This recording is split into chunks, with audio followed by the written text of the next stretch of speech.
Hi, everybody. Today is Tuesday, March 25th, 2025, and our friend Colonel Jacques Baud is back with us. Welcome back. Thank you very much for inviting me back again. Thank you. Hello to everybody.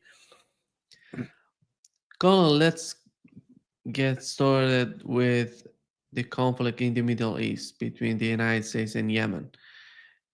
And when it comes to this sort of attitude on the part of the Trump administration, do you see it a way of intimidation that they're trying to intimidate Iranians? That's why they went to Yemen, or it's something beyond that. It's something that Israeli lobby is asking for, or just to improve, just to uh, help Israel in their fight on in their sort of war on Gazans. What's going on with the Trump administration? Do you think that they can bring something important?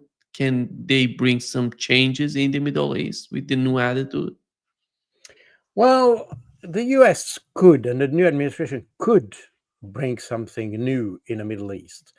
The question is, can it? And that's the question. My view is basically that the new administration in Washington is in fact old wine in new bottle, because we have basically the issue of Iran, the issue of Israel, Palestinians. All that has not really changed. And we can see that the support to Israel has remained the same. I'm not exactly sure what prompted the US to intervene against the Ansar Allah in Yemen, but obviously it is in favor of Israel. Um, and we even see that in other conflicts. I mean, the conflict against Iran, definitely. It may take a more softer stance, in the sense that, as we have said many times, I think the Trump has was elected with a program of restoring the industrial power of the US. And that's his focus. And to achieve that, has a secondary objective, an enabling objective, if you want, is to keep China down. That's so. Main objective is to restore U.S. power, economic power, credibility, economic, financial, industrial credibility. And to achieve that, it has to have some secondary focuses. I mean, obviously China and others, because the US has clearly said they want to oppose EU, even, which is the closest ally. And when I say EU, it's because it's the economic side, but we could talk about NATO because Canada is part of NATO, and Denmark with Greenland is part of NATO. And so Trump is ready to antagonize even its allies, its European allies. So the focus is clear. And to achieve its objectives, um, Trump tries to discard all the disturbances that he has. The main one being the Ukrainian conflict, because it distracts a lot of resources, a lot of energy, a lot of financial, military capabilities, and all that. Therefore, he wants to get rid of that. It's not because he likes peace, it's because it sees that it's something that brings absolutely no return on investment, and therefore there's no need to continue investing in that project. That's the thing. And I think the view towards the Palestine conflict is almost the same. Is slightly different because there are also vested interests from people within the United States, including people who are in fact supporters of the Trump administration, and therefore the Trump administration approach towards Palestine and Israel is biased in a certain sense and will be biased in favor of Israel. So that appears clearly. Now, when we talk about Yemen, we have to remember that Yemen and Ansar Allah, who decided to impose an embargo against Israel, is not a country that has some conflict or issues with Israel per se. The purpose of the Yemeni attacks in the Red Sea, which, by the way, are directed towards the shipping that is related to Israel in the Eilat port on the Red Sea. This is the objective of the technical or physical objective of the Yemeni. And why do they do that? It's because, in fact, Yemen is implementing the UN principle, which is the responsibility to protect. And the purpose of this action against the shipping and the embargo itself is to press Israel to accept a ceasefire. I mean, a ceasefire, a long ceasefire in Gaza.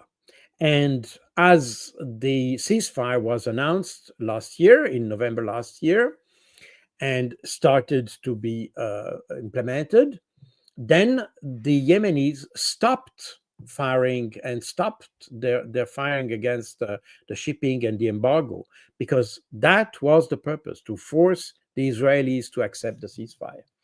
So it's not an all-out war against shipping in the Red Sea and trying to disrupt, let's say, European or Western supply routes and things like this. It has nothing to do with that. It's specifically targeted, and we see it's very interesting because and that was very noted last year, by the way, that the Yemeni were able to identify those ships who are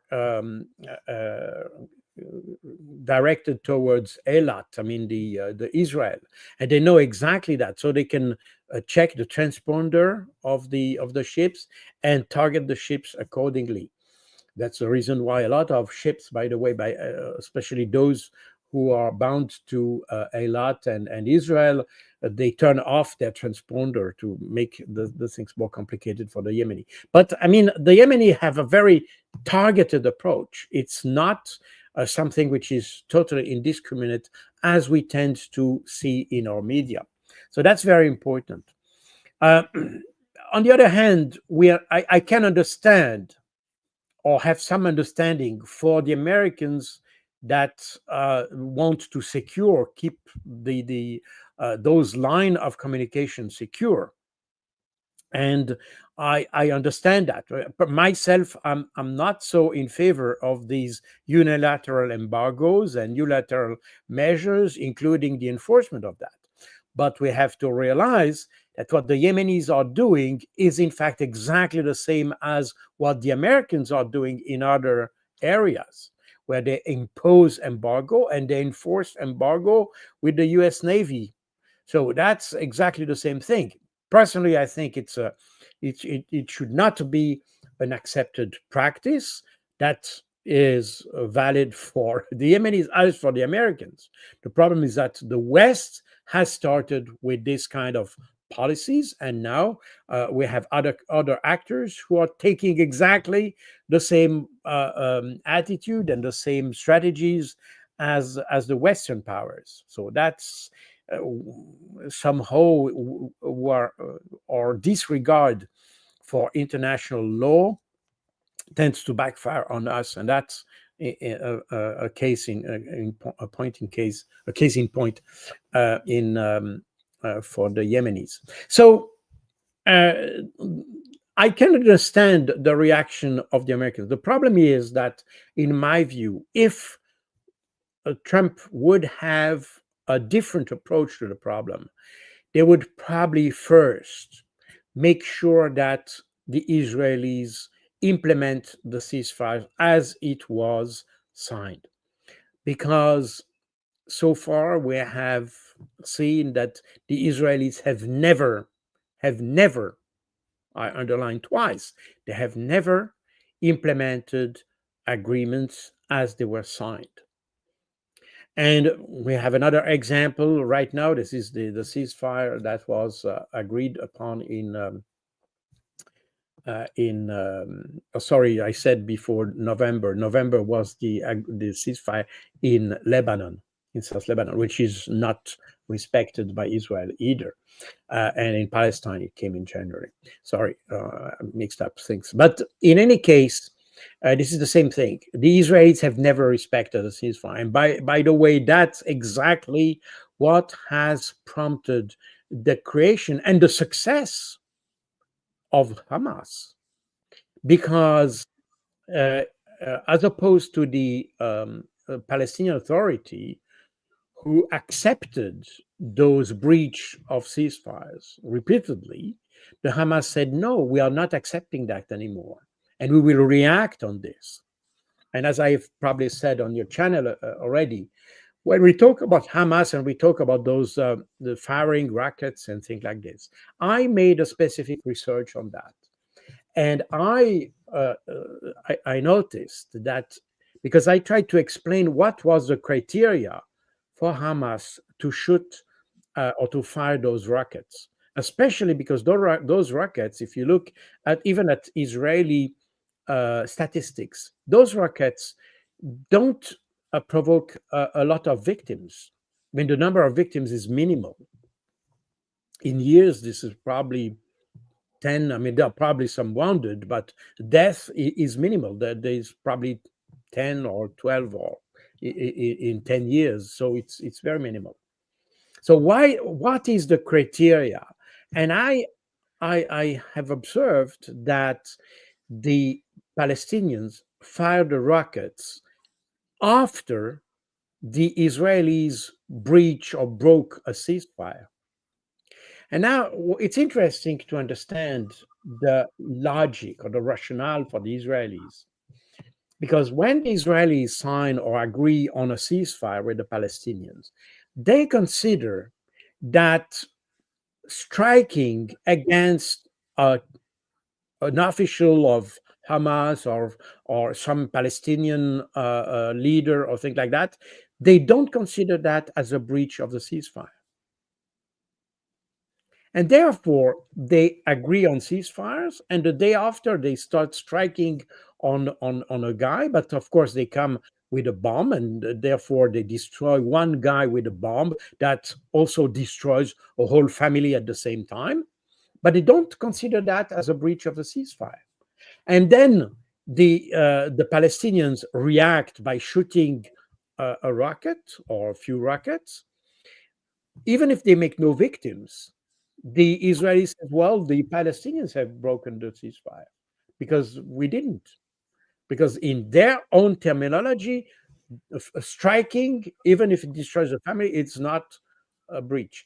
And that's where we have a completely distorted understanding of the situation in Palestine. And therefore we have this idea that Hamas is terrorist because it just shoot randomly rockets against the Israeli population. And if you look at the number of rockets that are fired and the ratio between rockets, and that's in my book, by the way, the book Al-Aqsa Flood, I explained that. I have all the calculation explained in details. If you look at the ratio between fired rockets and Israeli victims, you see it's minimal. And you see that the Palestinians don't target civilians deliberately. They just want to say, we react. This, what you are doing, is not unpunished. We will respond to that.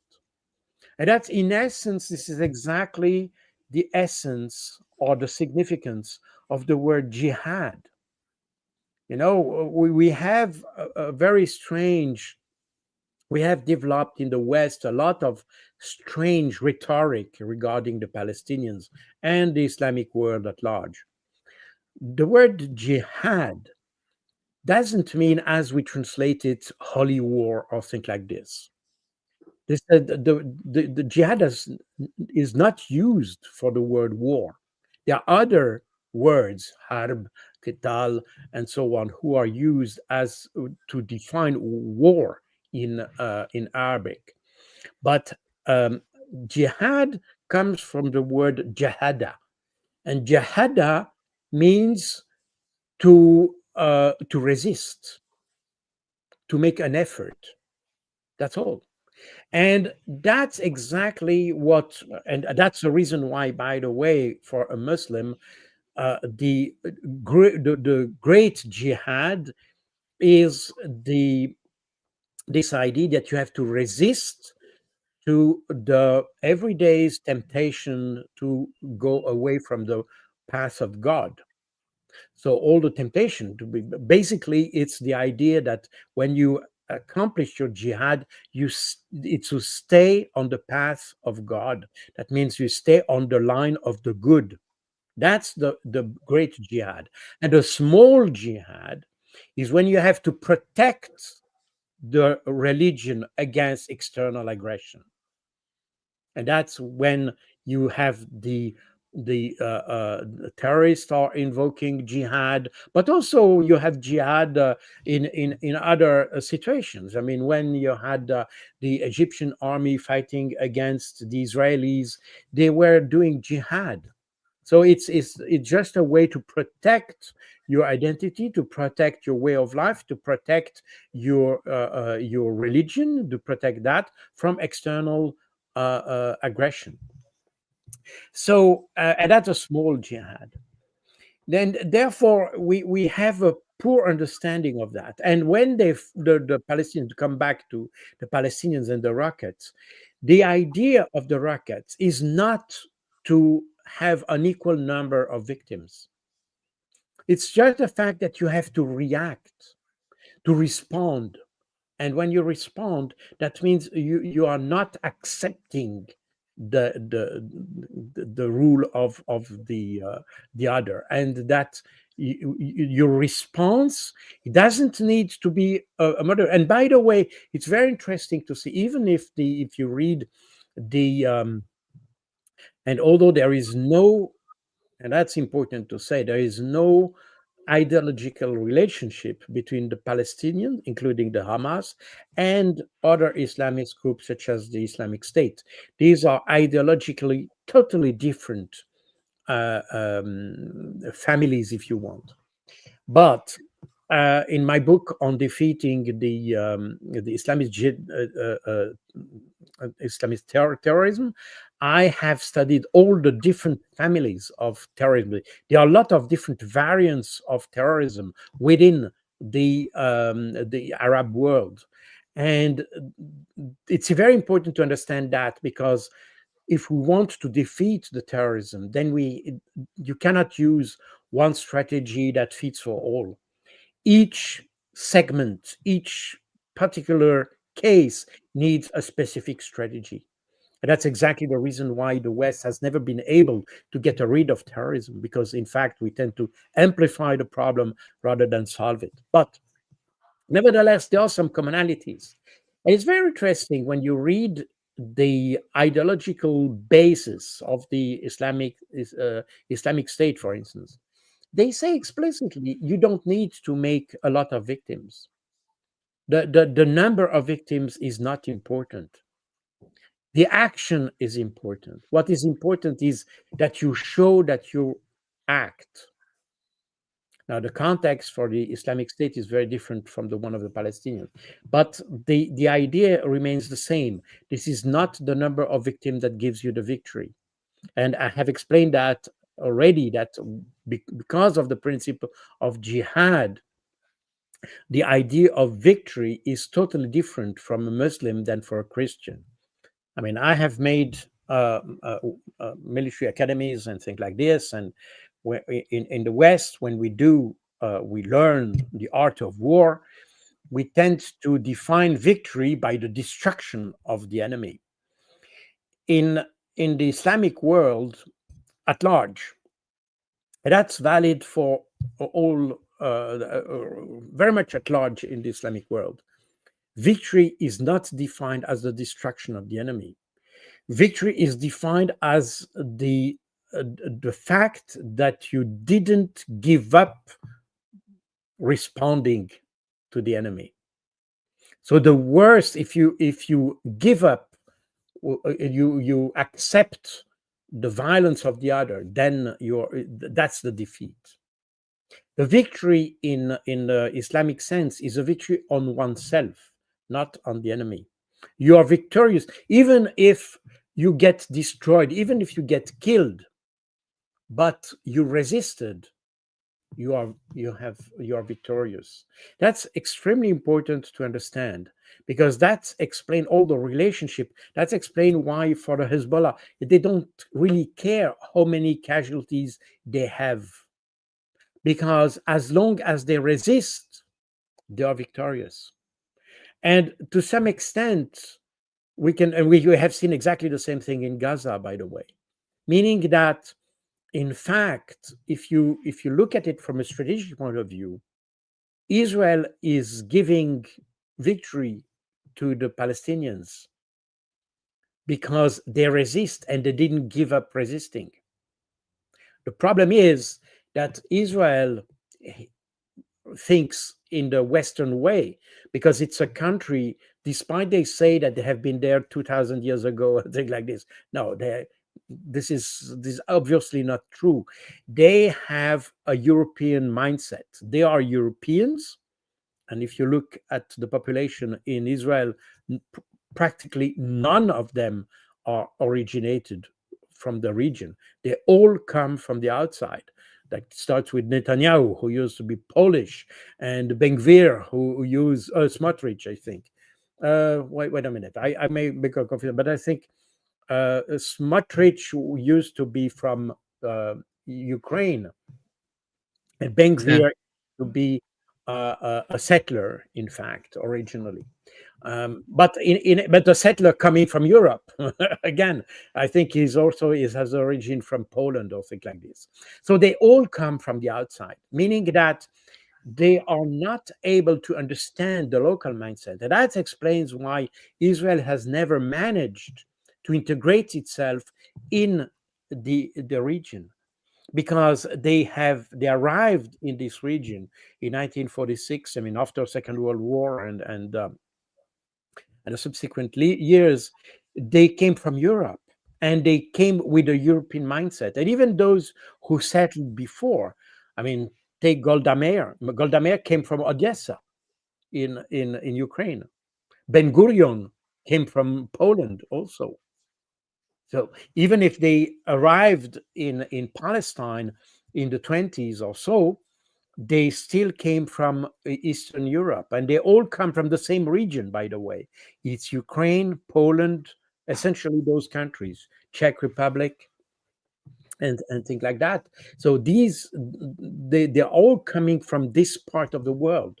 And that's why we have a lot of commonalities in the mindset, in the way of behaving, in the way of addressing the enemies, addressing issues like revenge, for instance, that you have both in this area that you find in Ukraine as you have in Israel, because they are not, despite their claims, they are not coming from this region, and they are coming ethnically. They are different, by the way, but that's another topic, because they are Europeans.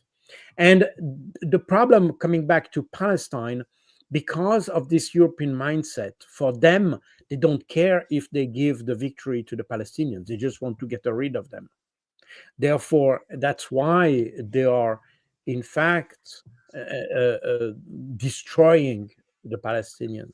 And this is exactly what the International Court of Justice indicated by not deciding if it's a genocide, but talking about a plausible genocide. But we are in this kind of dynamics, because from the this European point of view of the Israelis, there is no possible of discussion. This has never worked, and that will never work. And that's the problem that we have to realize. And coming back to your initial question of the Trump administration has not realized this. There was some deception to some extent, or confusion, depending how you look at it, in the just as the Trump administration came into power in the end of January, and the implementation of the ceasefire, because people said, "Oh, Trump is a man of peace," and therefore, and we know that the Trump team brokered the implementation of the ceasefire just before Trump was elected. But in fact, Trump just played exactly the same game as Ronald Reagan did in the 70s or the 80s, sorry, or early 80s in 1980, against Jimmy Carter with the Hostage. hostage of the U.S. embassy. The Carter administration tried to negotiate with the Iranian government the release of those hostages, and they never really managed to have an agreement. And then came the team, the Ronald Reagan team, and at that time, Ronald Reagan was not elected yet, so it was his campaign team, if you want. They went to Iran and they started to talk to the Iranians, and they came to an agreement that the Iranians would release the hostages as soon as Ronald Reagan would be in office after inauguration of Ronald Reagan. And so they kept the hostages or the prisoners, depending how you look at it, but they kept those exactly until the day after the inauguration of Ronald Reagan. And therefore, the whole success of the liberation of hostages came to Ronald Reagan, even if the Carter administration made a lot of work before. So we have exactly the same pattern here with Trump. That was a communication, a PR exercise, rather than a humanitarian exercise. And the whole thing has as unique purpose to show that Trump was able to achieve some result. And and then after that, we have seen that there is no significant change in the way the U.S. administration addresses the Palestinian conflict, and that was to be anticipated, because you have exactly the same actors. The problem, there are a few issues that are bipartisan in the United States, and the China, Iran, Russia, Israel slash Palestine. These are issues that are bipartisan. So, regardless of who is in charge, you may have a different approach to the problem, but the essence of the problem is understood exactly the same way by Democrats and Republicans. That's the current approach of Trump, as I said, because he put the focus on the improvement and development of the United States. Therefore, he wants to get rid of all the other issues that he may have. And for that reason, you may have a different reaction and different approach from the Trump administration. But you have seen that uh, that was the plan of attack of Yemen was leaked recently in the media, and you see that the reaction of the US is exactly the same as Biden. I mean, Biden already started to strike on the Israelis. They also strike on civilian population because they don't have, they don't, they are not able to identify the right targets. I mean, the military targets in Yemen. Therefore, they strike on civilian population, and that was exactly the same thing with Biden. And Biden even admitted that those strikes have absolutely no effect on the Yemenis. Therefore, we see exactly the same thing. That the history repeats itself here, and instead of addressing the problem from a total different point of view. And again, I think the only way to solve all these problems is to make Israel implementing the agreements and international law is that it has accepted, it has signed for, and that's it. As soon we will solve a lot of problem. We will solve the problem of anti-Semitism, which is not right now skyrocketing in the world, because and when you talk about anti-Semitism, it's not because people don't like Jews. It's not true. Although people starts to understand what is the real nature of Jews, or at least they have this perception that they, through what Israel is doing, they have the perception of what really are Jews, and that's probably what prompt anti-Semitism. But we have a survey that was done in 2016 by CNN in Europe, in selected countries in Europe. I don't remember. I think it was not 9 countries or something like that. Among them, you had France. I mean, big, large countries. In any case, they made a survey on the anti-Semitism, and what was interesting that came out of this survey is that basically you have only few people who think that Jews are bad because they are Jews. This is, by the way, this is the definition of anti-Semitism. Anti-Semitism is when you hate Jews because they are Jews. You have other, let's say, form. We say anti-Semitism, but it's not that, because anti-Semitism as a racism is based on what you are, not on what you are doing. Now, when you and what they notice with the survey is that people don't like Israel because of its policy in Palestine. That's the reason why people hate, in fact, Israelis. But that reflects on the Jews, because the Jews, a lot of them, not all of them, but a lot of them, probably most of them, by the way, support Israel. And therefore, the policy of Israel reflects on the way we perceive the Jews at large. And that's where you have this anti-Zionism, which is in fact based on the perception of what Israelis are doing, because Zionism is an ideology, it's a political movement. So it's what you do, not what you are. Jew is what you are, as you may have been Muslim or you're Christian like me, and that's what we are. We are white, we are old, we are, and that's what we are. Therefore, racism addresses what we are. When we start to address what we do, this is something different. That's what the Israelis try to bring under the umbrella of anti-Semitism, to discard any criticism against the policy of Israel. So it's a trick, essentially.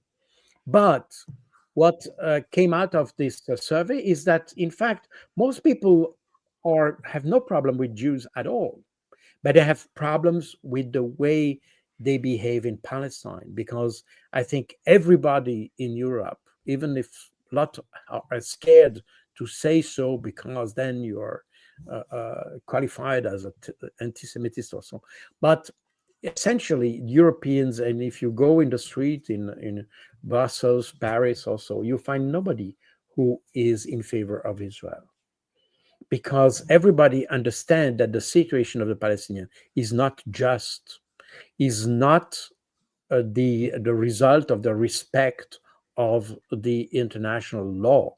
Everybody knows that. Only few dare to say it, but everybody knows it, and that's why that in fact that translates Instead of having public address and official statements and things like this, nobody dares to do that. And that's translate into kind of anti-Semitism, like small actions against Jews and things like this, because people don't dare to say it openly, and that translates into violence against the Jews. That's why I think I said in my book, if we want to fight anti-Semitism, we have to accept the criticism of Israel, and not only that, but we should help Israel to comply with international law. That's the best way to make them like others. The problem is that you have kind of exceptionalism for them. They are allowed to breach any all the agreements they have signed, the law they have accepted. I remind you that in 1949, as Israel applied to enter the UN, this was they had to make a statement that they would uh, accept to act according to the rule of law and all the decisions of the UN. And they made so. And that was a condition for them to be member of the UN.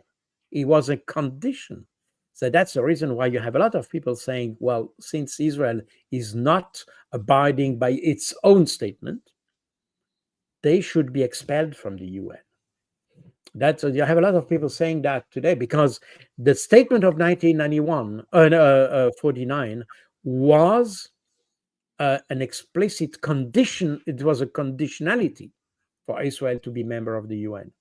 So we see there that by letting the Israeli getting away with all those breaches, in fact, those who think they help Israel are in fact making Israel more despicable.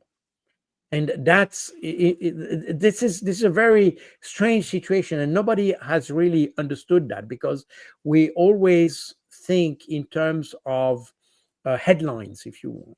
Nobody tries to understand what is behind the headlines. And again, I think the Israelis start to understand that, but not all of them, unfortunately. And for that reason, we will still have a problem with in Palestine, and probably also with Lebanon and Syria and all that, because the Israelis think that their way out of the situation is to create chaos with their surroundings, and that if there is problems in Syria, for instance, people will talk about Syria and will forget about Palestinians, and the same with other conflict. It's a kind of crisis management by provoking chaos, in fact. Yeah. Colonel, it's not just about Israelis. Here is what Chuck Schumer said. Palestinians is simple. Well, the Europeans treated the Jews badly, culminating in the Holocaust, and they gave them our land as compensation. Of course, we say it's our land. The Torah says it, but they don't believe in the Torah. So that's the reason there is not peace. They invent other reasons, but they do not believe in a Jewish state, and that is why we in America must stand strong with Israel through thick and thin. We must, because that is the reason, not any of these other false shibboleths, why there is not peace in the Middle East. Too many people don't understand that. They don't believe in Torah, and why should Palestinians believe in Torah? Because on the other hand, Carl, what was so amazing to me that I don't know if you watched the interview that Steve Witkoff had with Tucker Carlson, in which he's talking about the ceasefire between Palestinians and Israelis. He mentions the way that he was talking with Israelis. Israelis were sharing some videos of October 7th.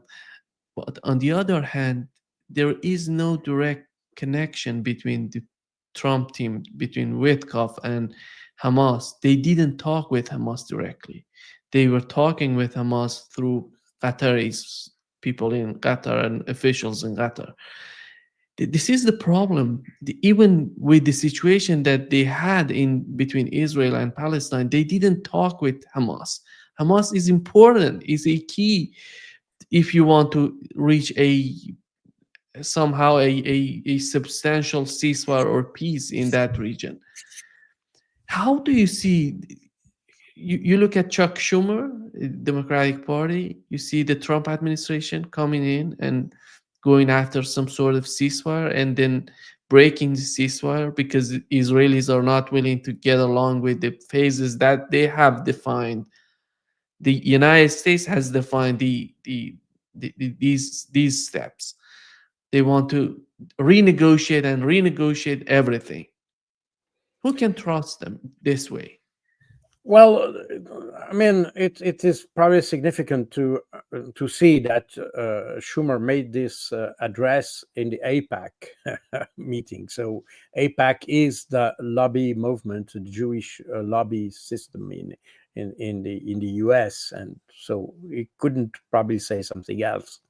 In any case, we have here to be clear. We live in a world that, I mean, in this post-Second World War world that was supposed to be ruled by the international law. United Nations being the expression of this international law. And that's the way international relations should be managed, through international law. The Bible, unfortunately, doesn't enter in that pattern. And if we cannot say, because the Bible said that at one point we had this territory for us, it doesn't mean that today it should be translated into geopolitical issues. And certainly not at the expense of others. Now, we have to go back to the essence of the conflict. You know, when after World War II, the Jews wanted to have their own land because it was a people without land, because it was scattered across the world, and especially in Europe. Nota bene that the Jews have always been expelled from all the countries of Europe. I mean, there are in fact more countries, because a lot of disappeared. But since the antiquity, the Jews have been expelled from every single European country that existed in Europe, practically. And there are different explanations for that, and they are not exclusively religious. Religious may have played a role, but it's not exclusively that. There are also some other practices. I mean, I would say mafia-like practices, especially when it comes to the way they approach, let's say, finance. But I don't want to go into that. That was the explanation given so far. Nevertheless, after World War II and after the Holocaust, the Jews wanted to have their own land. It's a legitimate wish, if you want, but it's a wish. It must not be an obligation, and it must certainly not be an obligation at the expense of others. And that's what the Resolution 181 of the 29th of November 1947 said. Basically, they agreed on this idea that Palestine could be a place where the Jews could have their land. But, and that's the big but that nobody wants to address, if you read the resolution, you will see that the opportunity to have two countries on that Palestinian territory could be given, provided this would be accepted through referendums by the two population. I mean, the existing Arabs and the Jews. Those there were some Jews living there, and those who were arriving, and that was the condition to have referendums. The problem is that the Jews understood very quickly. I mean, the Palestinians have always said basically what we want, and that was the position in 1947, and that's exactly the same position of the Hamas today. By the way, it's very important to say. The position was that the Arab position was that in Palestine we should have two people living with each other in one country that is named Palestine, period. And you have those two population living in there peacefully, as you had in other countries, because you had Jews in several other countries in the Mediterranean. You had in Morocco, in Algeria, Tunisia, and Libya, Iran, and so on. So there was no problem basically. So that was the idea, and that was the Palestinian wanted at that time.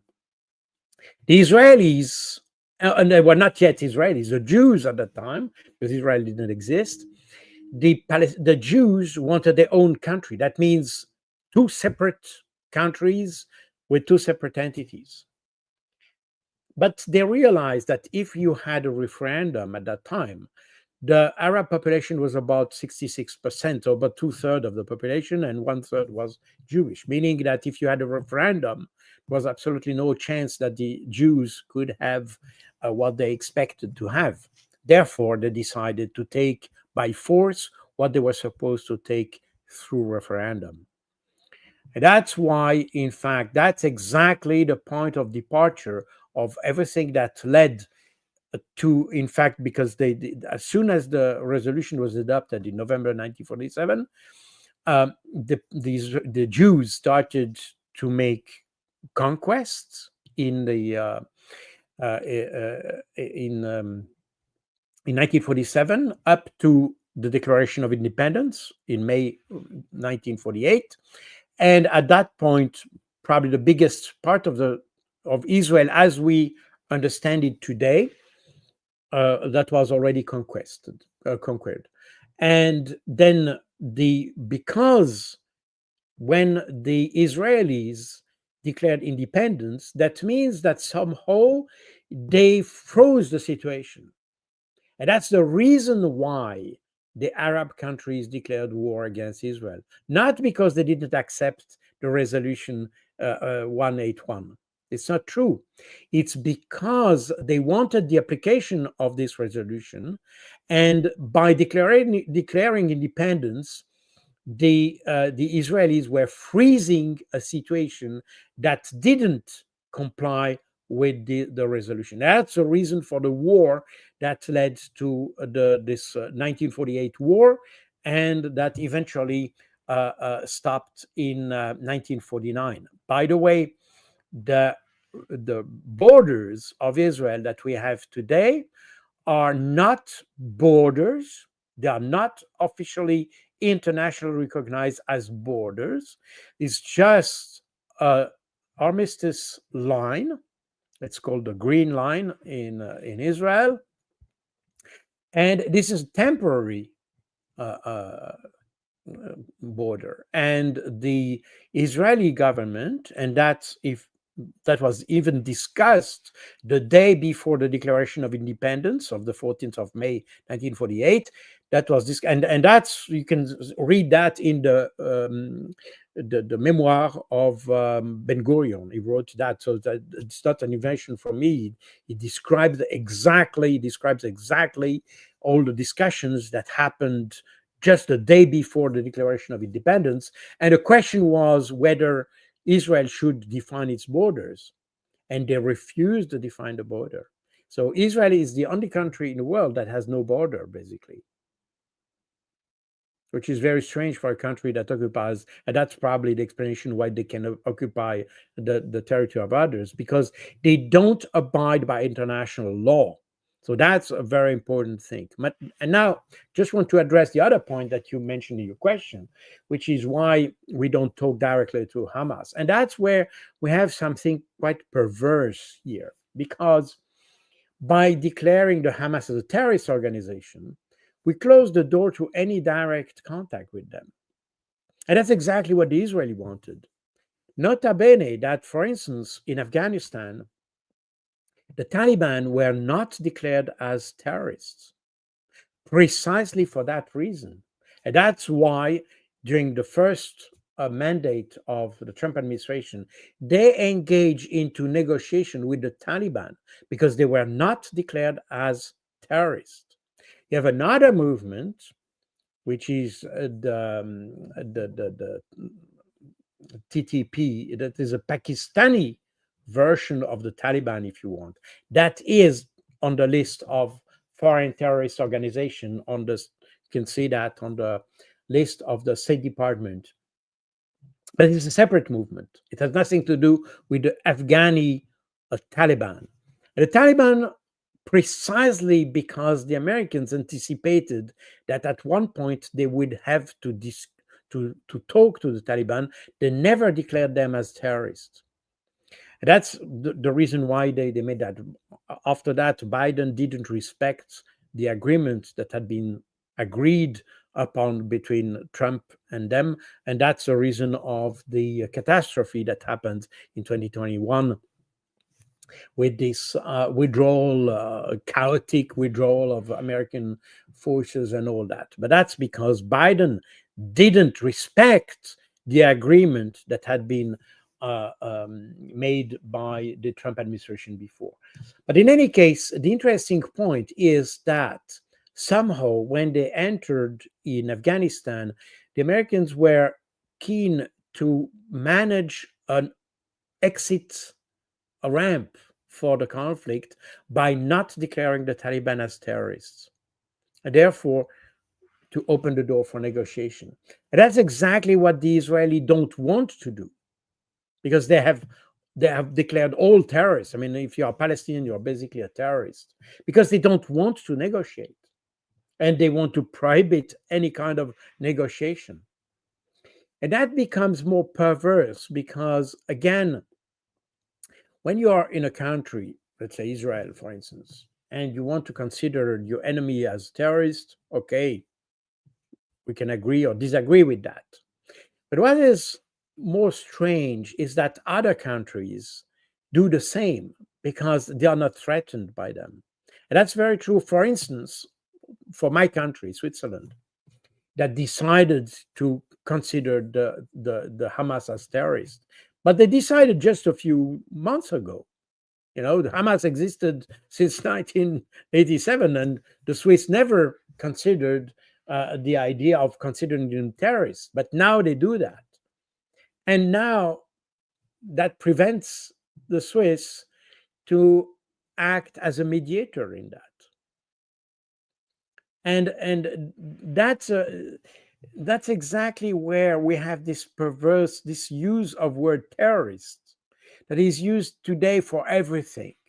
If you are pro-Palestinian, if you demonstrated or if you wrote something or said something about, then you are a terrorist because you promote war, you promote this and that, and that prevents any dialogue and any solution to the conflict. But what the European, yes, and Western countries do, in fact, is to adopt the Israeli policy, which we know doesn't make any sense, is not agreed by the UN.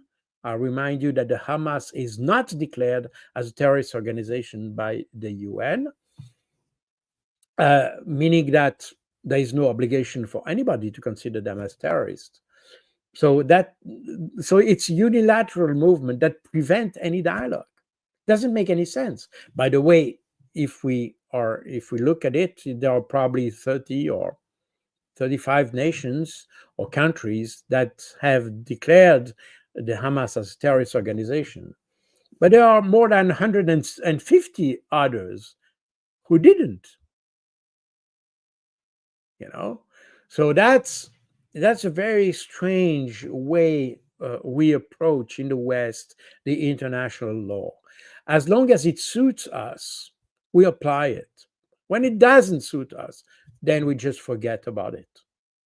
And that's where the whole thing becomes extremely hypocritical, and I would say even gives a bad taste, because we see that there is no willingness to address the problem.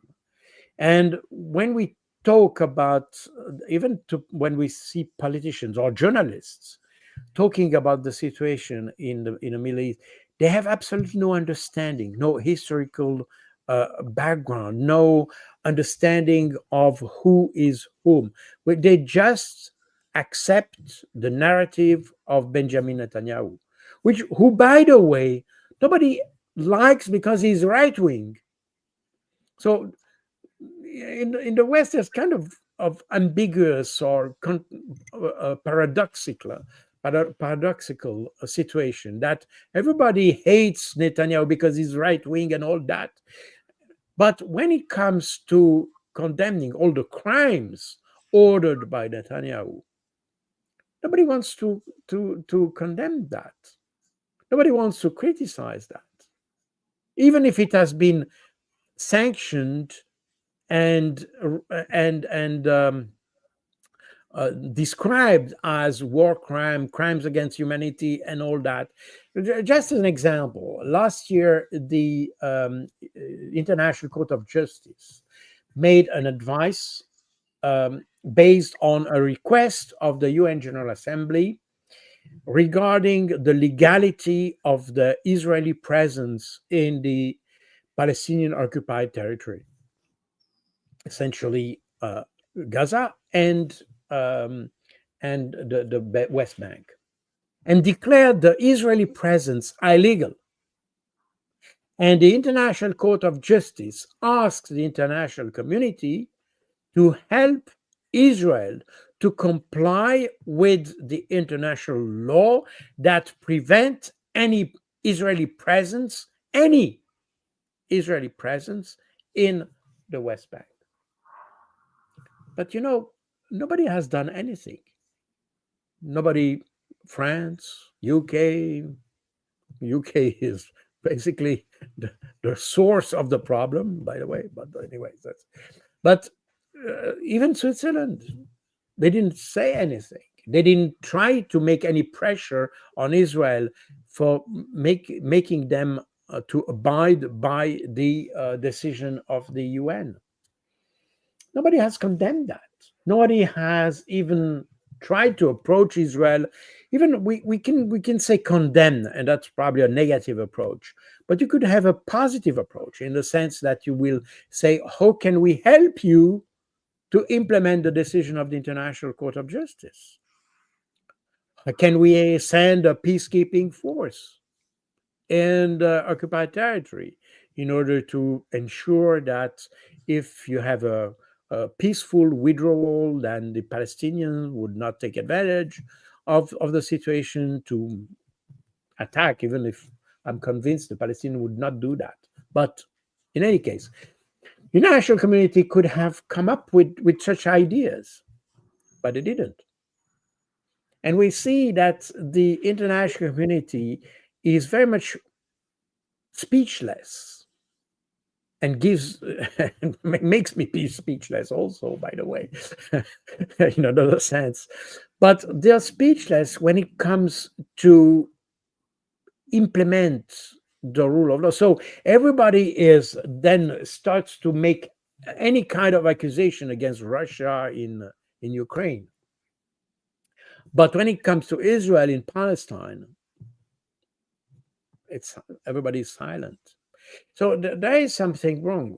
By the way, in Ukraine, you had exactly the same problem. Some people, I remember, some people asked me whether we should compare Israel to Ukraine and the Palestinians to the Russians because they attacked on the 7th of October.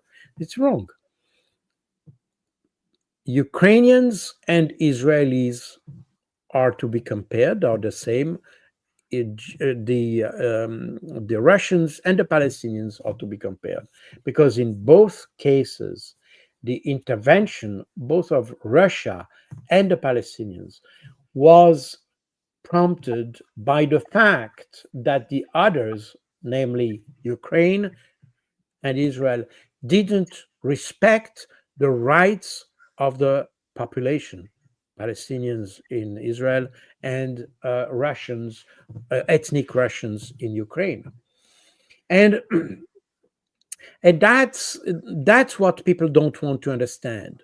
We try to discard all the explanation of why this happened. We just see an attack on the 7th of October. We see an attack on the 24th of February, 2022. And that's the basis, that's the starting point.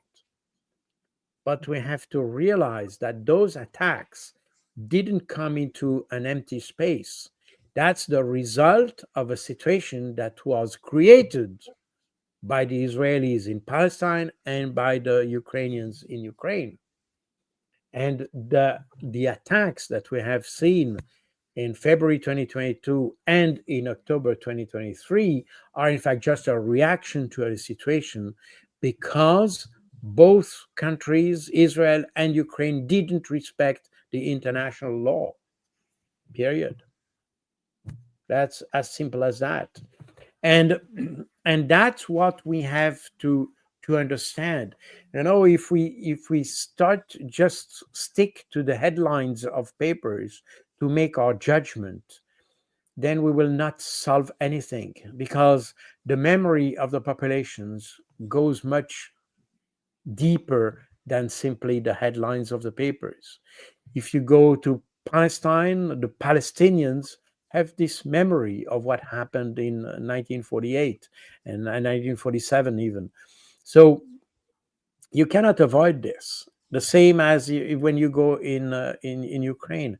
The problem is that the official narrative that we have regarding those conflicts discards virtually all the historical facts, not interpretation of facts, that would justify or explain, at least, if not justify, could explain why the Russians on their side, the Palestinians on their own side, reacted on those days.